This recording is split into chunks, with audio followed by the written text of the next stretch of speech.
Welcome to the Gen AI podcast, where the future meets fun and tech talk trends. Get ready to dive into the world of artificial intelligence like never before. Your hosts, Dale, Alan, Greg, and Val, are about to take you on a wild ride through the AI universe. So, buckle up, tune in, and let the AI adventure begin. Hello, everyone, and welcome back to the Gen AI podcast, episode 16. We're well into the teens now. We've made it past puberty, I think, and now we're well heading towards adulthood. I don't know if that's great or not. I'm waiting for Val to come on this podcast. Greg, Al, how are you? I'm starting to think that Val doesn't exist.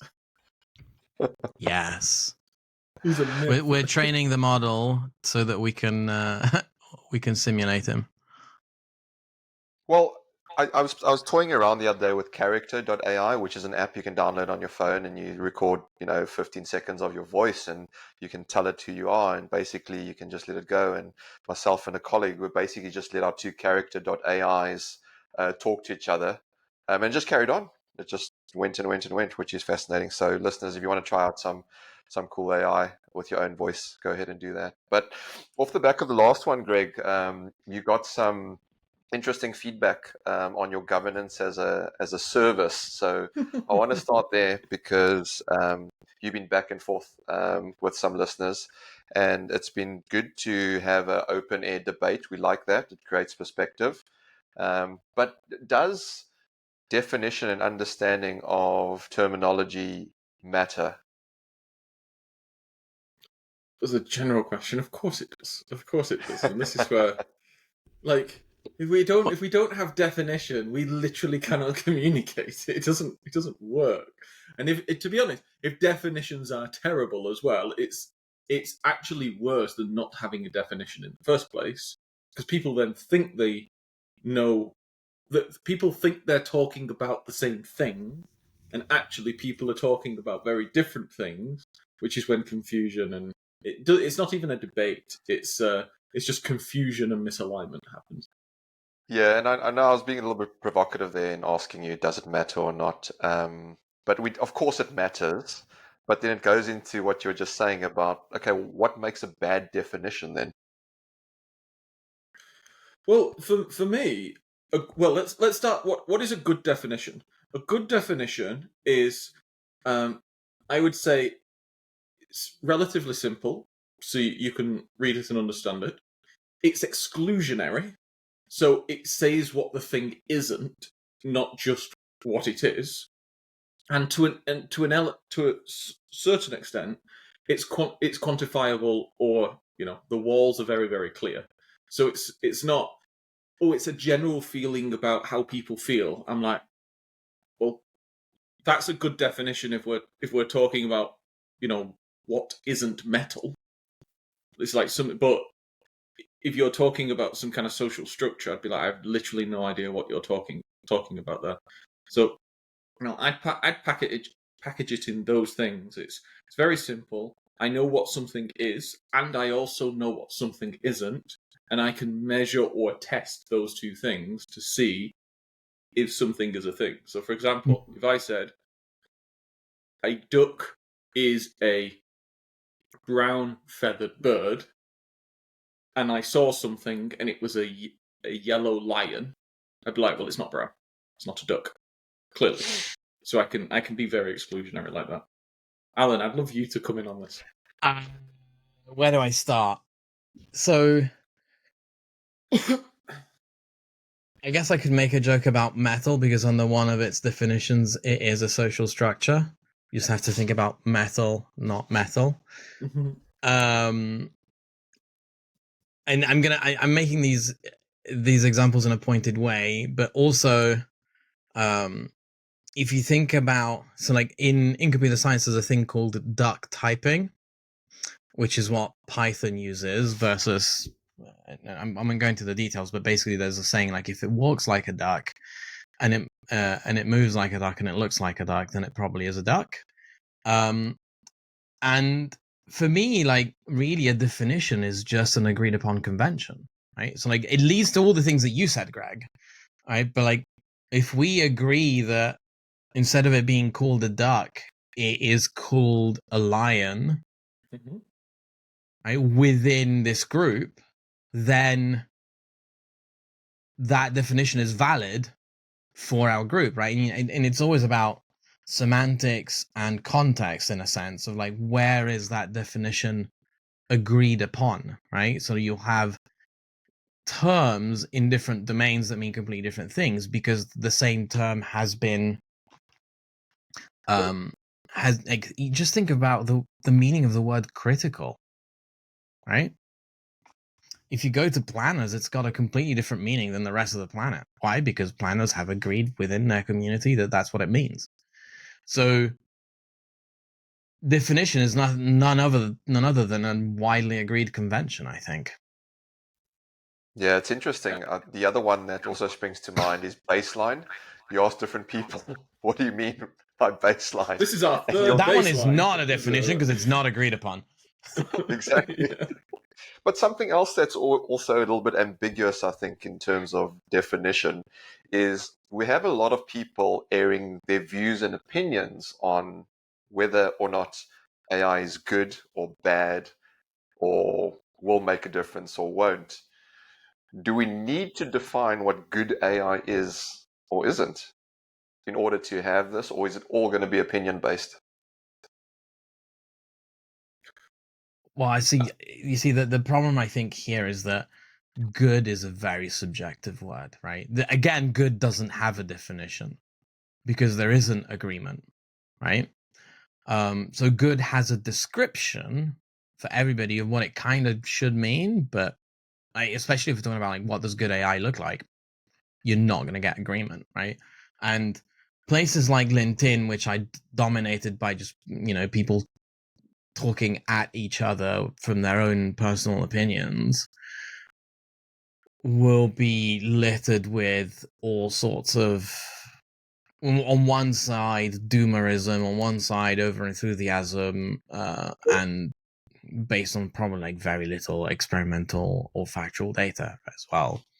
So I worry that, we might be actually just jumping the gun on these things because we have opinions. And the reality is, like, AI as the word is being used today has really only existed for a year and a half. I'm gonna say that, like, sure, like ChatGPT was launched in November 22, but I think the first few months of ChatGPT were really just people warming up to a chatbot rather than actually the emergence. So like you got to think more about March 23 when the API was launched and people started building products around LLMs, and there were other products that were around before the API, the OpenAI API, right? But like that's where the widespread of building of tools came to be, right? And I don't know. For me, it's like, it's been a year and a half. Just like, where are we going to be 3 years down the line, right? Like, it is very likely that if you're voicing two strong opinions right now, whichever side they're on, in 3 years you're going to look like an idiot. So, Yeah.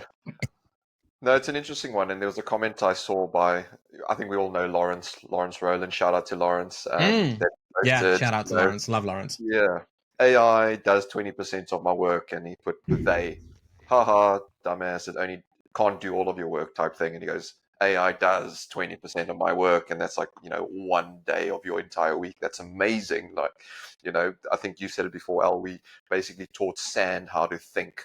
If you think about It was, yeah. Sadly, I didn't come up with that. I stole it from a meme on Twitter. Yeah, exactly. But let's bring Greg in because I think we only got about 10 minutes Yes. with you, Greg, before you got to drop off there. What are your thoughts around all of this opinion and commentating on LinkedIn and other platforms around AI and whether it's a good thing or a bad thing and where it's headed? I actually think that this is an interesting conversation for the people listening to maybe take something away, which is about like critically thinking within themselves. So a lot of people share opinions. Now, what I'd say is strong beliefs about the future are almost necessary to have a strong differentiated position. So you either believe AI is the way and you're an investor in AI, etc., or you believe it isn't the way and you own a consultant, a people-based business in this kind of way. You're going to have to then go and challenge your own belief, because a belief with logic, to see under what circumstances is your belief true and under what circumstances is your belief not true. I would consider opinions to be a very, very dangerous area to start going into when you are fundamentally uneducated on a certain topic. Because to Alan's point, the answer's always going to be, it depends. And there'll be more specifics that come out, etc. Like, even Alan and I, who work in AI, I can't tell you what AI is going to be in 2 months' time, really, as a grand scheme of things, because then we have to get into the definitions of AI, we have to get into a lot of different things. All we know is that it's an evolving thing, and working on it day in and day out leads to new avenues that you can pursue, or you can take an avenue and break it into greater fidelity. So, for example, Alan, you're doing a load of work on things like generative scheduling. Like, as 6 months go by, you will know more and more and more about that specific topic and what can be done and what can't be, etc. It's that kind of thing. So what I'd say here, go on. Actually, like this is the perfect example, right? Like I think with how opinions go, right? Like opinions inversely correlate with, or strength of opinion inversely correlates with knowledge of a topic. Right? If you go to anyone that has studied a topic for years and years and years, they won't almost ever have very strongly held opinions about it, right? Unless like there are like some moral implications in those opinions, right? So like, but it's that saying, like, nothing is ever really black and white, right? Exactly. In case in point, like there was a, I don't know, 5 or 6 paragraph comment on why schedule generation will never work by someone who has never even seen a video recording of what schedule generation is. So I'm like, how did you form that opinion? How did you come up with it? Like, exactly. And like, if I look at this specific topic, like my belief system is very simple when it comes to AI. My belief system is that AI is a very powerful automation technology. It automates for the most mind part, work. Yeah. And I compare it to the birth of the steam engine. The steam engine enabled us to automate muscle work. And then what came down the line, it's an emergent property. Could you really have truly envisioned every technology and every use case that came down the line from the invention of a steam engine? Like the literal industrial revolution, right? Exactly. Now, I just look at a principle and I've gone, well, if you can increase the productive capacity of humans, that generally leads to an industrial revolution of some kind. So my general belief system is that artificial intelligence is an automation technology and will be applied to millions, if not billions, of use cases around automation of human mind work. Now, is AI the absolute best technology in the world for doing schedule generation? I've no idea. Only the market can tell you that. Like, you just have to build something and test it with the market and iterate it and go through and develop the technology.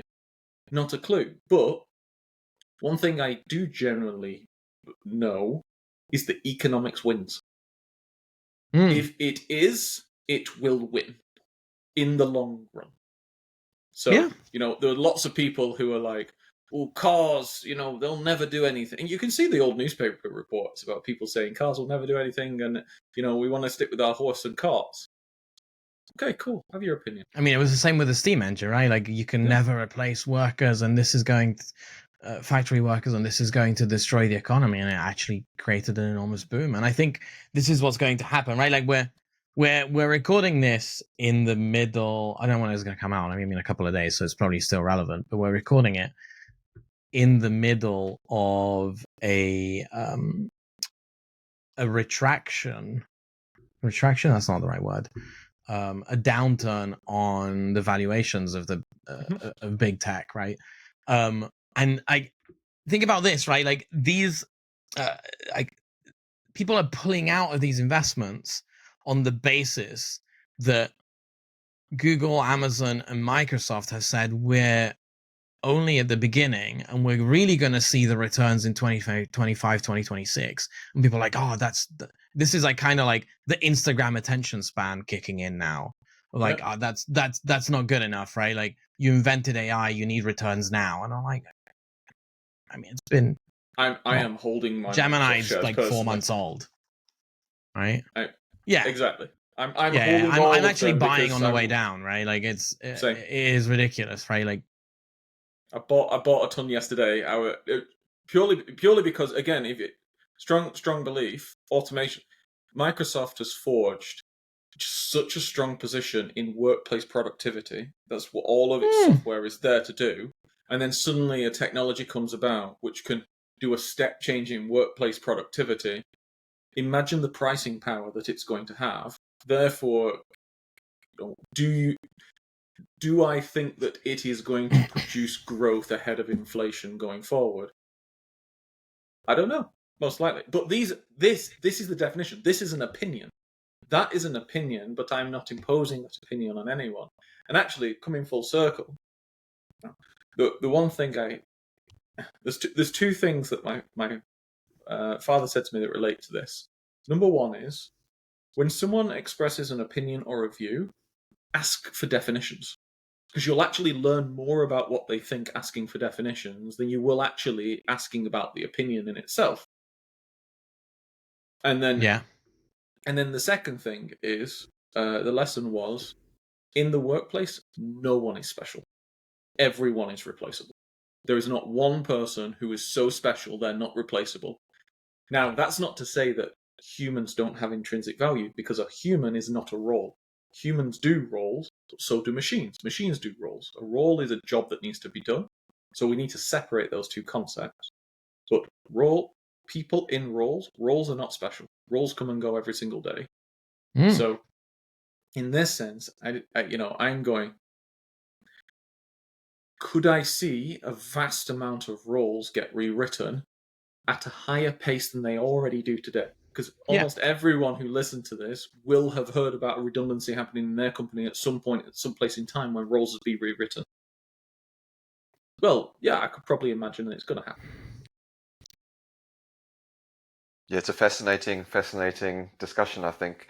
And Greg, before we let you go, I'll just comment on that as well, and then you can say goodbye to us. But I think it's important because definitions do matter, and you need to understand, I think, whether you're listening to opinion or whether you're looking for a definition in something. I think that's the distinction we've made here. I think it's also important that listeners realize that just because you have the loudest voice doesn't mean you know what you're talking about. Yeah. Also, never accept position of authority argument. So, for example, here's the definition. It must be right because this government body said it. Why do I accept that must be right? Why? Like, if it doesn't follow when have governments ever been wrong? Yeah, well, exactly. It's like never throw a position of authority at a logical argument, because that's just a pure fallacy. Yeah, awesome. Greg, any final thoughts you want to leave us with? I would actually say, if people are actually interested in this, there's a fascinating book that I got a couple of years ago, and it's fun. It's a very thin book. It's basically full of cartoons, but I'll find it. It's something like the 20 or 25 logical fallacies. And there's loads of this. There's an ad hominem fallacy. There's a position of authority. There's a straw man fallacy. And, anyone who watches debates, you'll see people say this. But it's just a cool little book that explains all of these fallacies.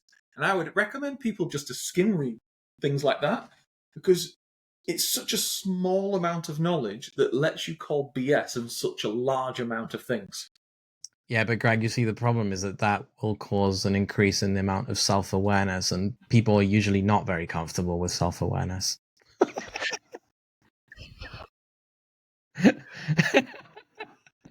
I'm also speaking, for myself, right? Like the less self-aware you are, the happier you become.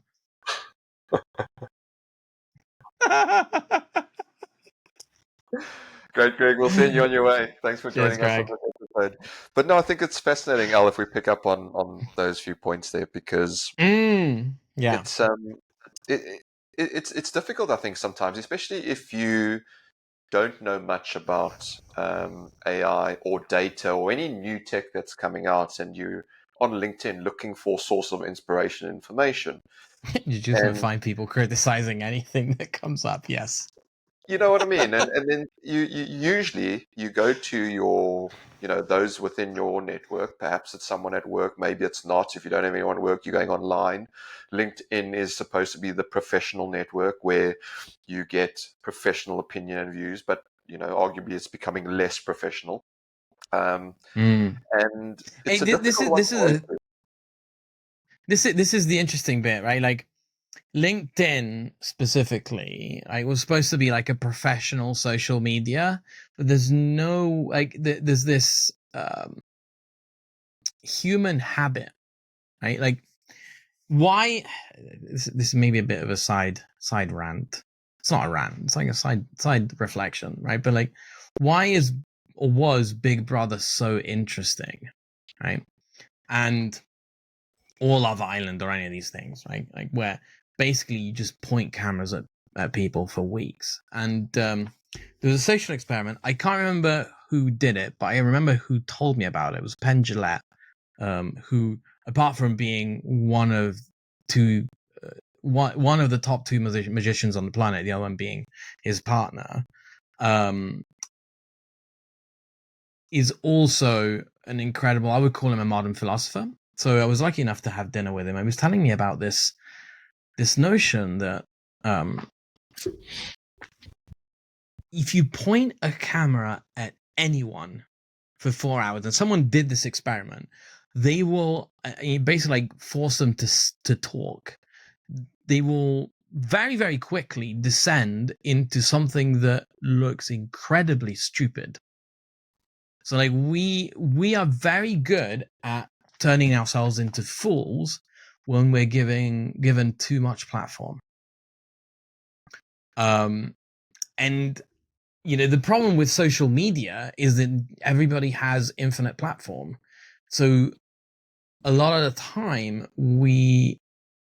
and the reason why I'm saying this is that a lot of the time we have more output, or we try to create more output for the sake of creating output, which then means that we're just, creating things in a way that an LLM will, which is just like, so let's just put the next bunch of words into a post, right? And that is, I think, the problem with LinkedIn, is that if you're trying to do that in a professional way, it's not going to work out as well, right? Because if you're trying to do it in a professional setting, you have to say things that are intelligent, that you've thought about, that they've considered, right? And that you have rational arguments for. So you can't just write stream of consciousness. And I think, the more LinkedIn grows and the more people use LinkedIn, the more you're going to end up with this kind of like, I'm going to call it background noise, right? Like everybody trying to make their voice heard, right? How many people go to LinkedIn to consume versus how many people go to LinkedIn to produce is, it's kind of the opposite of many other platforms. Like if you go to X, right? Like most of your time is spent reading tweets rather than writing. If you go to LinkedIn, most of your time is spent writing. So it's basically like throwing stuff out into an empty room. Yeah, it's an interesting one. And maybe this is a good one, actually. We can get listeners, maybe we'll do a poll and see how many go to read and how many go to write. Like, do you spend more of your time reading or writing? Because I think it's a fascinating one, because people, I genuinely believe people go and they think they can learn through others' opinions. And Oh, yeah. particularly particularly on AI, right? Because there are limited resources on where you go to learn about artificial intelligence. And if we go down that rabbit hole, if someone's Well, but listening to this, X is actually a fantastic platform for following AI and information security as well. Like, information security has always been on Twitter, and AI is also, but in most of the technological disciplines are very active on X, and you get a lot more out of X than you do out of LinkedIn on this stuff. and if it wasn't social media, where would one go? Where would you recommend if someone's listening to this and they're going, actually, look, I want to find out more about this stuff, other than, of course, the Gen AI podcast? Yeah, What would you obviously, recommend? which we haven't done a lot of AI right now. I guess is mostly. I think there's a couple. It depends on the level that you're at, right? So if you're at a technical level and you're developing things, then go read the papers. There's a lot of platforms for papers, and there's the big conferences, right? So you go look at ICML, which just finished. Sadly, I couldn't go this time, but you go to Europe. So like, all the proceedings are published online, right? So you start skimming. It's a lot of content where you can start skimming, and out of those, there's also summaries. Like, here's the top 10 best papers, top 20 best papers that I found at ICML, right? And those posts are coming out now for ICML this year, right? So then you'll know what's happening in research, what's technical, what's coming out. But there's also let's go one level down. You're an enthusiast, and there you kind of have like aggregator sort of things, right? So it'll be like certainly keeping an eye on startups, right? Because then you're more interested in what products are being built rather than what techniques are being created. So for that kind of stuff, and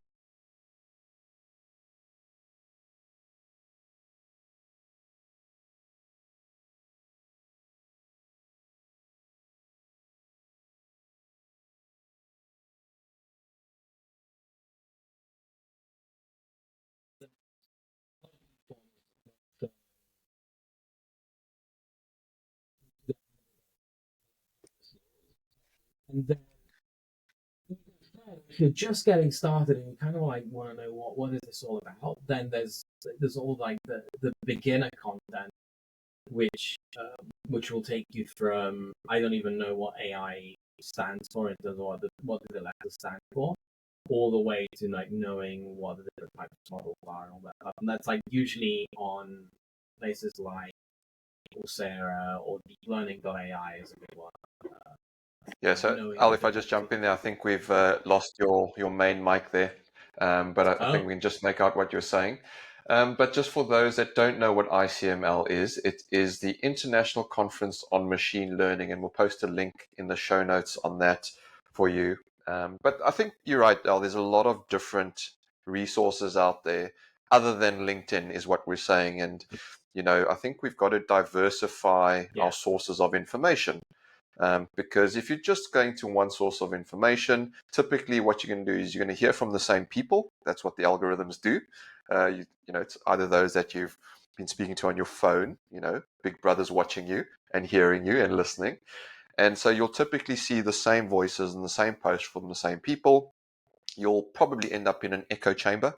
And it's reinforcement learning all over again, even though you don't realize it, that you're hearing the same voices saying the same thing with the same sentiment. And so if you want diversity of thought, you want to give yourself perspective, go out and seek who aren't you listening to, go out and seek perhaps alternative views to, perhaps just the same old perspective. And this one's more than just, I guess, an AI topic, but I think it is relative because or relevant, sorry, rather, because you wanna learn about this stuff. You want to learn about tech and AI, but it's important to know that there are different sources of information. So yeah. Hopefully we got you back there now, Al. But what are your I guess what are your thoughts on predicting where this is going? I mean, do we have sources of information on where this is going? Because that's not a definition thing. That is more of an opinion thing. because people want to. The reason I asked this question is people will probably want to know what's going to happen in the future, what's the likelihood of impact. And I know we don't know with AI because it's just emerging, tip of the iceberg stuff. But what are the potential impacts on me, my role, my career, my profession, my industry, etc.? Because that's scary, right, for a lot of people. So I don't think you can, right? Like, this would be like asking, like, what's going to happen? And it's obviously different level of, well, maybe not even different level of scary for some people, but different type of information for sure, but similar level of uncertainty and like non-determination of the outcome. Is like, what's going to happen in the Middle East, right? And the reason why I'm putting those two together is like, there's a lot of speculation either way, and he said, she said. But what is actually going to happen is, and we're maybe getting into forecasting, right? But like, it's so uncertain that really the only thing you can do is budget for uncertainty, right? So if you're budgeting for the uncertainty, going back to AI, you should budget for thing. Like, I mean, if you kind of have like a spectrum that starts at the status quo, nothing's going to change. I guess like at that point, shrug, right? It doesn't change anything, so we're fine. Nvidia goes back to being a $50 billion company that makes user gaining, and that's okay. On the other end of the scale, you have this is actually truly an industrial revolution. And so, what do you do if you're budgeting for that? And really, like, the uncertainty is wild. Everybody will have their opinion. So, like, your own forecast will be how far are we towards one outcome rather than the other. And the best way to improve your internal outcome is to go and learn more, right? This is It's like hedging your bets, right? If you're playing the stock market, right? It's hedging your bets, yes, in a sense. Yeah. You want a diverse portfolio, right? So you should probably view your career, your industry, your profession, in that through that lens. If you're considering the impacts of AI, and the more I can diversify, the more options I have as it narrows down in on the impact. And yeah, hopefully that makes sense to listeners, because it certainly doesn't make sense to me. Is that, and what does diversify actually mean? For me, exactly. diversify So, actually means oh, sorry, is you have. Sorry, I thought you were asking a question. No. Yeah, sorry, it was a bit rhetorical. I should have made it clear. I'm thinking, for me, and I'll let you obviously come in on this. For me, diversification means if I'm a project planner, it's like I understand planning and scheduling and perhaps P6 and Microsoft Project extremely well. I understand project delivery. I can perhaps I can do delay analysis. I understand, how risks come into it. I can understand all the commercial aspects. I know how to cost load stuff and resource load stuff. That's fantastic. But diversifying with regard to AI for me is going, okay, well, how can AI make this job easier? How can it improve what I'm doing? How can I use AI to do my job better? It's not completely going opposite and go, okay, I'm not going to be a project planner anymore. I'm going to go and just be a data scientist. That's not what I'm talking about. It's, for me, it's understanding how a new potential skill set or tool can improve what I'm currently doing. So rather than a complete pivot, it's adding to my armor, if that makes sense. That's it for me. Al, do you have a different view? No, I think you're right. Like, there's and obviously I have opinions about how that's going to go, and I'm not gonna push those any more than I normally do. But I think there's I don't think we've spoken about this on the podcast, but I have spoken about this many times outside. I think probably with you. There's this book called Super Forecasting, and it's based on data from a very long-running experiment that was done a few years ago. on being able to forecast future events. So the researchers would pose a set of questions to experts. I'm using air quotes here because in some cases they turn out not to be right? But like, it's an experiment that tells us how humans learn and how you can forecast future events as well, right? And so most experts at disciplines that don't have direct feedback, right? So like by direct feedback, I mean like empirical evidence that you can learn from and adjust your opinions on after the fact. So and this is how, I guess like you learn how humans learn to do things, right? Like if you want to learn to play a song on the piano, you start playing, you make a mistake, you go back and try again, right? There are a lot of disciplines in which you can't do that because there's one-off events, right? And this is true in projects as well, right? You only build that project once, right? So how does learning transfer from this project to the next? And that is kind of like an interesting problem, but it's also true in like politics, right? If you're trying to forecast the outcome of an election, elections happen for every 4 years in many places, but it's never the same election with the same data, right? So you can't really adjust yourself, and that's where it turns out that most political experts, which is where this comes from mostly, are not better than a random guess. But a group stood out. There's a group that stood out that was significantly better than everybody else, and they weren't necessarily experts. But what they had was a specific set of behaviors, right? And those behaviors, there's like it's explored very deeply in the book. But those behaviors are partly, at least, due to adjusting your internal forecast as quickly and as often as possible. So as soon as you find new data, you adjust. I guess you call it open-mindedness in a sense, right? That was like the primary trait, but also seeking information, right? So when you don't know about something, you give a very wide probability range, right? And then you seek information to reduce it in one way or another, right? And I studied this a lot during the last 7 years because partly that is what our models do.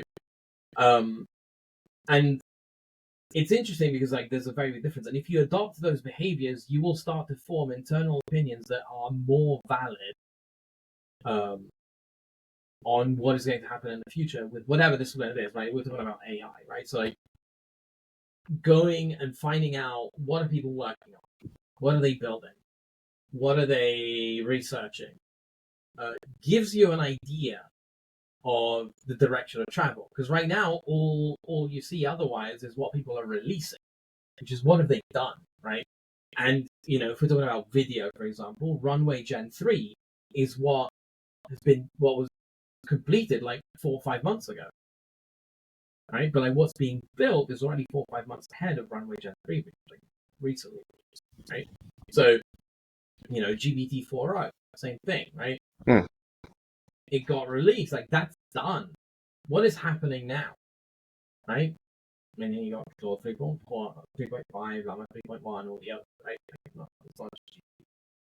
So how do you find that stuff out? I mean, like OpenAI a little bit less because they're super close, but like we were talking about multimodal models a long time ago, right? Like that is still happening. It's just getting better and better and better, right?